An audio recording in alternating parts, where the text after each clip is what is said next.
Cette vidéo de formation est une leçon du tutoriel officiel Edus. Edus sur le bout des doigts.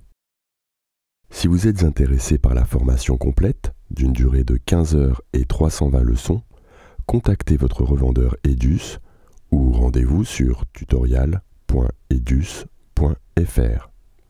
Maintenant, nous allons voir rapidement comment importer aussi d'autres éléments qui sont déjà présents sur d'autres disques durs ou des disques durs qui sont en cours d'utilisation. Donc nous allons rajouter un nouveau dossier que nous allons appeler médias externes.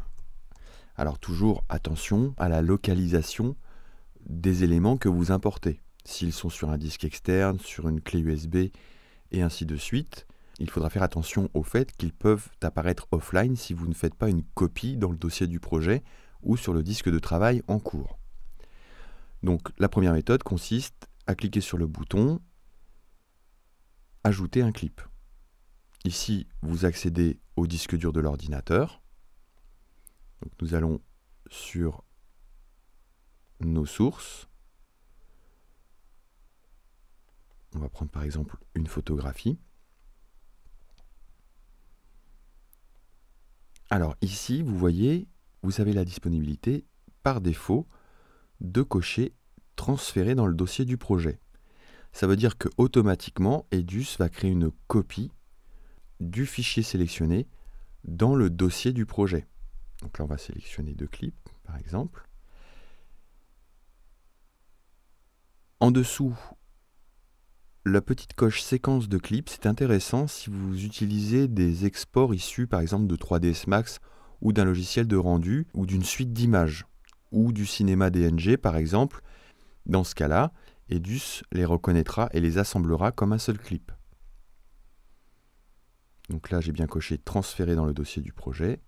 Si je clique sur « Ouvrir », on voit bien le petit H qui apparaît. Le transfert est en cours. Et nous allons voir dans le dossier du projet, on a bien les deux photos qui ont été transférées. Une autre méthode, effectivement, consiste à prendre directement l'explorateur de Windows. Donc ça a un côté assez intéressant parce que ça permet de voir et de naviguer dans les contenus de vos bibliothèques assez rapidement. Donc on va prendre par exemple cette fois-ci une musique. Voilà, on va pouvoir la lire. Donc ça va assez vite. Et ici, je peux directement, vous voyez, alors il faut que le chutier soit affiché, hein. On peut la glisser directement dans le chutier d'Edus. Alors ça, c'est assez rapide. Par contre, là, il n'y a pas d'option de copie du fichier dans le dossier du projet ou le disque de travail. Donc, il faut faire attention à ce qu'on fait et là, bien maîtriser la localisation de ces fichiers. À tout moment, comme je vous l'ai dit tout à l'heure, vous pouvez faire clic droit et choisir l'option « Transférer dans le dossier du projet ». À ce moment-là, Edus fera une copie de la source dans le dossier du projet. C'est une copie. Donc, la localisation du fichier de son origine ne sera pas altérée. Alors, c'est aussi le moment de faire un petit retour sur Mync. En effet, comme je vous l'avais dit, Mync est une base de données qui vous permet de référencer vos clips. Mais je vous avais aussi dit que c'est un formidable explorateur de fichiers audio, images fixes et vidéo. En effet, avant la sortie de Mync, j'utilisais beaucoup la méthode dont je viens de vous parler. C'est-à-dire que j'allais chercher mes clips directement dans mon explorateur de Windows pour les lire, les sélectionner et les glisser directement dans Edus. Méthode pratique, peut-être aussi un peu dangereuse par rapport au disque dur dont je vous parlais tout à l'heure, hein. Donc là, il faut maîtriser le sujet, mais ça restait néanmoins très intéressant. Voilà, c'est une habitude que certains prendront, d'autres non. Mais avec l'apparition des nouveaux formats, et surtout de Mync, mes habitudes ont un peu changé. En effet, certains rushs ne sont pas reconnus du tout par Windows, donc impossible de les lire directement. Grâce à Mync, nous allons pouvoir lire tous les formats possible directement. Donc là, je vais bien dans mon dossier source. Photogramme, c'est le même dans lequel j'étais. Donc c'est juste un changement en fait d'habitude. Je peux très bien aller chercher mes éléments, les afficher. Donc là, je clique ici pour avoir la visionneuse et les lire directement. Je peux même directement le prendre, comme dans l'explorateur Windows, et le glisser dans le chutier d'Edus. Voilà un nouvel intérêt à Mink, sans forcément utiliser la base de données et la gestion des médias.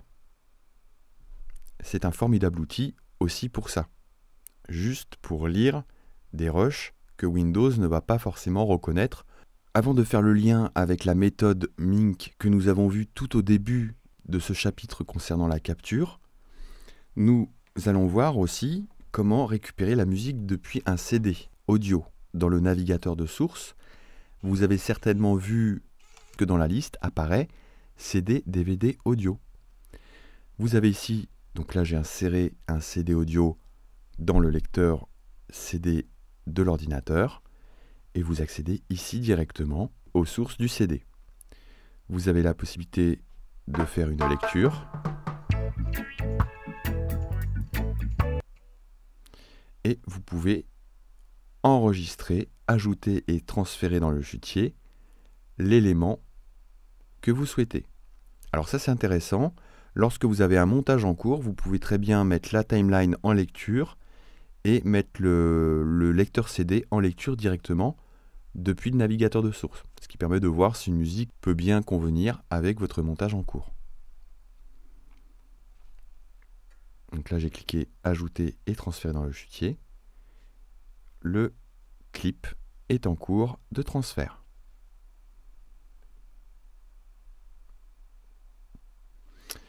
Cette fonction marche aussi avec les DVD vidéo, bien évidemment non protégés. Attention, il y a des droits liés aux copies et à la diffusion des différents éléments que vous serez amené, que vous aurez la possibilité de copier ici.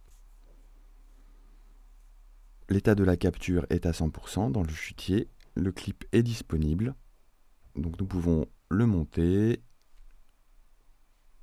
en faire la lecture, et ainsi de suite. Nous allons vérifier dans l'explorateur de Windows, dans le dossier du projet, transfert. Nous avons bien notre CD audio et le fichier WAV correspondant.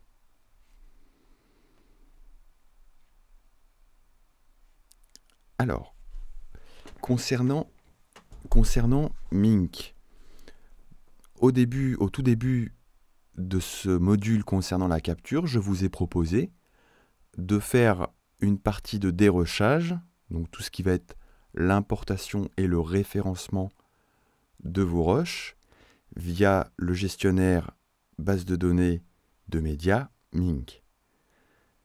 Ce gestionnaire base de données, vous le retrouvez aussi dans le navigateur de source, ici, Mink.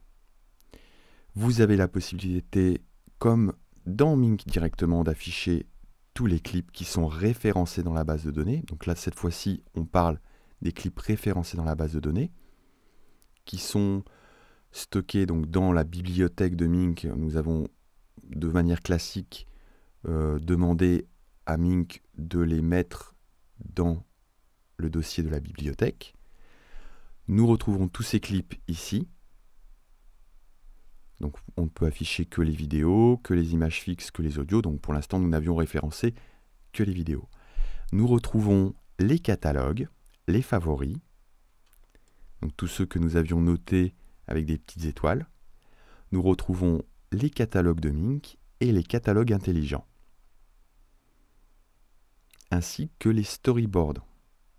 Donc ça, on n'a pas encore vu, nous n'avons pas encore vu les storyboards dans Mink, mais vous avez la possibilité de créer un pré-montage dans Mink, appelé storyboard, et de l'importer directement dans Edus. Donc, selon un certain process, vous pouvez très bien choisir de passer par Mink, d'importer vos rushs, de les référencer dans la base de données, et puis passer dans Edus pour réaliser le montage. En faisant cela, vous faites d'une pierre deux coups, c'est-à-dire qu'en fait, vous référencez vos rushs dans une base de données qui pourra vous servir ultérieurement pour faciliter des recherches, puis passer dans Edus par la suite. Nous vous envoyons nos meilleures salutations et vous souhaitons de bons montages. Votre équipe, edus.fr.